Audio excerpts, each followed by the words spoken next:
Okay, so you have done a lot in this course so far. You've learned how to understand data, prepare data. You've even now learned the basics of multiple linear regression in Excel. Let's convert everything you've learned now into Azure Machine Learning Studio and stay here for the rest of the class. So what we're going to do, let's begin with the data. You can do one of two things. The data is either available here in a CSV form, or you're welcome to also import as usual, and we can pull directly from the SQL Server. So I'm going to go ahead and do that, and the actually, yeah, no, that's right. Okay, share it. All right, your database, if it's not this that I'm entering in, will be stored in the book in chapter 4.1 or wherever your SQL chapter is the first time you're introduced to it.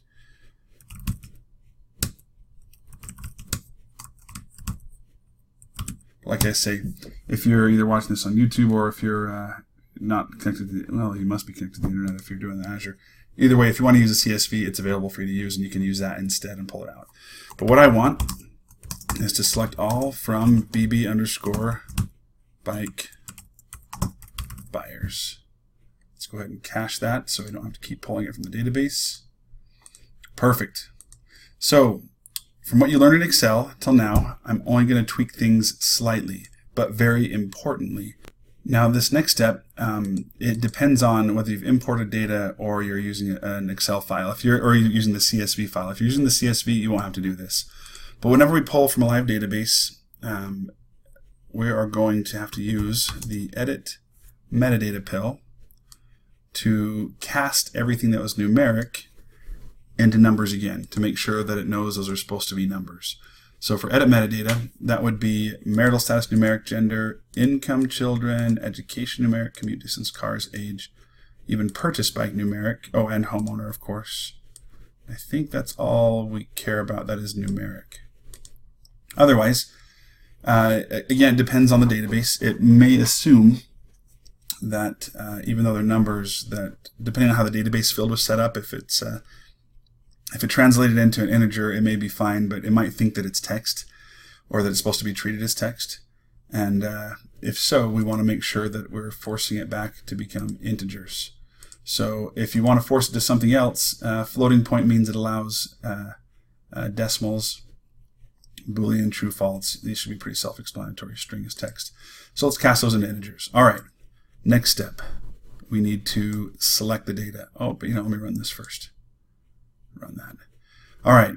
Let's start by using, because we're going to learn, we're using multiple linear regression, we still can't use the text-based columns yet. Well, we can, but I'll show you that in a minute. Let's start by just selecting the numeric columns by using a select columns. We learned this in the data preparation phase.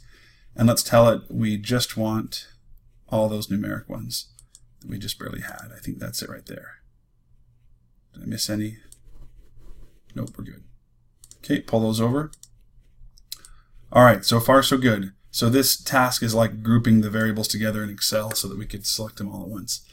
This next step is different and very important. We're going to use the split data pill, which you learned back in the data preparation phase chapter. And I said we'd be using it again for a different reason, and now the reason has come. The time has come. So in Excel, we trained the regression weights on all 1,000 records. That's not typically what we do. Why? Because if you want to then test your model on those same 1,000 records, there's a good chance you're going to do what's called overfit your model. And I'll explain that concept more in the next chapter. But for now, it basically means that you're coming up with a prediction that's too custom fit to the data that you have. If your data is perfectly random, let me say that again. If your records are a perfect random sample of the population that you care about, then overfitting is not a problem. Overfit to your heart's content, not a big deal. However, that almost never happens, and we never assume that. So what we want to do is apply various practices to minimize the chance that we're overfitting. These things aren't going to guaranteed eliminate the problem of overfitting. It's simply going to minimize the chance. And the problem is basically that if we come up with a prediction too custom fit to the data, then when we get new customers who come into our bike store, our predictions won't be they won't be as accurate as we think they are for the new customers. So that's why overfitting is a problem. So here's one technique we use to prevent that or minimize the likelihood. We split the data into two groups. Right now, by default, it says 0.5, which means 50-50 percentage. And we train the model based on one part of the data, and then we test the model based on another part, as though it's new customers coming into the store. So let me show you what I mean. By the way, I'm going to do a 70-30 split. When you don't have a lot of data, I want to use a little bit more of it for training to make sure our training weights are more reliable. Also, we're going to use a random seed again so that your results will be consistent with mine. We discussed this in an earlier chapter as well. The random seed, that is. So let me get that running. So again, all this is going to do is take 70% of the data, 70% of the records, all of the columns, but 70% of the records are going to come out this side, 30% out the other side. So let's take a look. Here's our first data set. 700 rows out of 1,000, perfect, but all 10 columns, just what we wanted. So this is a difference between this and Excel that's very important. Now we're going to come up with and train the model like we did in Excel with the linear regression dialog box. Now we're going to calculate a regression. So to do that, we need the train model pill. Oh, no space at the end. There we go. All right. So train model might be the first pill you've seen that has two inputs. The split data, let's grab the left side, and notice as you click and drag, the side that you're supposed to put it in turns green, which is nice. So the train model pill says we want a data set on the right side and an untrained model on the left side. What is an untrained model? All it is the algorithm or the formula for the predictive model that you want to use. We never saw that model. We just knew that Excel was using linear regression. So why is this separate? Why can't it all just be together with train model? Well, the reason is Excel only had one formula for prediction, linear regression. However, Azure is going to open up the box of predictive modeling techniques to many different options that can all do the same thing. So we're going to start with linear regression, which is the most basic and occasionally still the best, but not usually. However, this will make our results comparable to Excel. But we pull that, plug it in. You can see linear regression has a few parameters here, but we're not going to get deep into parameters in this class. That'll be for one of your follow-up classes. However, train model does need a parameter. It needs to know, okay, well, here's all the columns you've selected, but which one is the dependent variable? What are you predicting?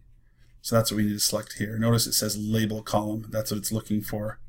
It says it right here, label column. So there's only ever going to be one in the train model pill. That's purchased by numeric. Move that over, hit OK, or checkbox. Okay, let's go ahead and get this running. The train model often takes a little bit longer, so I'm going to pause the video. All right, that's finished. Let's take a look here. Right click, we have only one output. Visualize.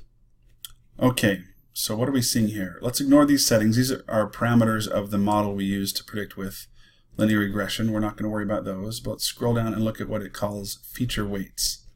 What are feature weights? Well, we know the word feature refers to variables, and weight is another word for the coefficients. So just like we calculated in Excel earlier, these are the coefficient values. So bias is the intercept. Then we have the coefficient for marital status numeric, which is negative. So as you shift from single to married, you're less likely to purchase a bike. And that's the largest indicator of whether or not someone purchases a bike. So it looks like we have single people with fewer cars. Because this is negative, that means that the more cars people own, the fewer bikes they buy. And people who live closer to work. However, they own homes. That's positive. These are people who, so the people who purchase our bikes on average are single, fewer cars, live closer to work, own homes, have fewer children. But now look at gender and education, age, and income. These are so small that I almost don't trust them. Now here's the nice thing. You might say, well, income we know is going to be really small because the scale is so large. Well, you might remember that I mentioned a long time ago that Azure actually automatically standardizes the features for us, the X variables. So these are actually all comparable. They've been standardized to a 0-1 scale. That's awesome. That means income really is having very little effect after accounting for all of these. Well, okay. This is a bit different from what we saw before, but not terribly different. Some of these things are very similar. The difference is we're only calculating this based on 700 records instead of 300. That's why we'll often see some differences here in these weights. But what I want to do next is find out, well, how good is this prediction? To do that, we need a couple more pills. So next we're going to grab score model, and we're going to pull it right about here because there's two inputs to score model. So one thing you didn't see in the train model pill was an R-squared score, RMSE, or anything like that. So to get that, we first need to check and see how good are the predictions. So this side says give us a trained model over here. Well, that's the output of the trained model pill. That means give us a set of coefficient weights and an intercept. The right side wants another data set. Well, do we get that from here? No, this is the training data. Here, we get this from the right side of split data. We take that 30%, or that 300 rows that we held out, and we pretend like we don't know whether or not they purchased a bike, and we instead come up with a prediction for those 300 using the same inputs, using the same 9 independent variables, but we come up with a prediction for the label over here in score model. So let's run that one. I think this should be fairly quick, but we'll see here. I might pause it. All right, let's take a look at the output now. Visualize. It says, okay, here's all of your, again, only for the 300 that we held out for scoring or for testing. Here's all of your original variables, and then we get one more thing at the end called scored labels. This is the prediction. It still has the actual value of whether or not they purchased a bike, but now we have, here's our prediction for those 300. How do I interpret this? Well, the prediction is going to come back in a form that's relative to the input of the testing data, of the training data. In other words, zeros and ones, plus the bias or the intercept, just like we did in Excel. So here they're saying that there's a 50.24% chance that they'll purchase a bike. Well, they actually didn't purchase a bike, but you know, it wasn't that far off. It was barely above 50%. This one's below, and they predicted they wouldn't, so that one's accurate. This one's a bit further above, and they did, and that's a 1, good. This one's much below, and it's a 0 above. Here's one that's totally wrong. They predicted below, but they did purchase. So you can see it's not perfect, but if you add these up, you could come up with a percentage where we can round this number right here to a percent accurate, round it up to a 0 or 1, and then we can compare it to the actual, whether or not they purchased a bike, and see how accurate they were. So over here, actually we're not going to worry about that, but you can see that the median is going to be roughly the actual percentage of people who purchased a bike in the first place. But the min and the max is almost always going to be within the range of the dependent variable. So it doesn't go below 0 and doesn't go above 1. If it ever is, if you ever do get predictions above or below the actual valid range, it means that some of your variables, or possibly your dependent variable, are very highly skewed or have kurtosis problems, or heteroscedasticity problems. That's a big word, but you'll get into those details later on in a more in-depth course on modeling. For now, let's close this and see if we can get some metrics. We still don't have R-squared or RMSE. How do we get that? Well, to get those, we first had to come up with a scoring on that testing set. Now we want the evaluate. Oops, you gotta spell it right. Evaluate model pill. Pull this in down here, put it in the left side. For evaluate model, it can actually go on either side. It doesn't matter.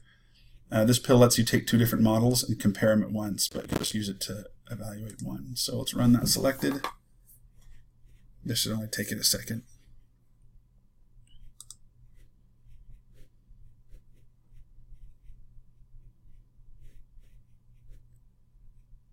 Okay, perfect. Let's right click, visualize, and here's what we get.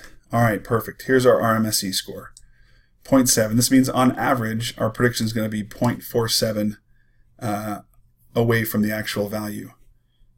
So you might think, well, that's not a very good prediction, but it's definitely better than a random guess. Here's our R-squared, which is the same thing as a coefficient of determination. In Excel, we were getting like 0.09275. This one's just a little bit worse. That's just an artifact of the 700 that we happen to select. We're just a little bit harder to predict for. No big deal, though. It's very close. And then we get this error histogram, or when we're off, on average, how off are we? We won't use this a whole lot, though, so you don't have to worry about that. The main thing is to see how good our model is, and I like these two metrics the most, RMSE, and coefficient of determination. All right, that's it for your first introduction to doing predictive modeling in Azure. If you're wanting some practice, what I would do is stop the video, don't watch it, and pull up a new experiment and see if you can recreate this entire thing from scratch next.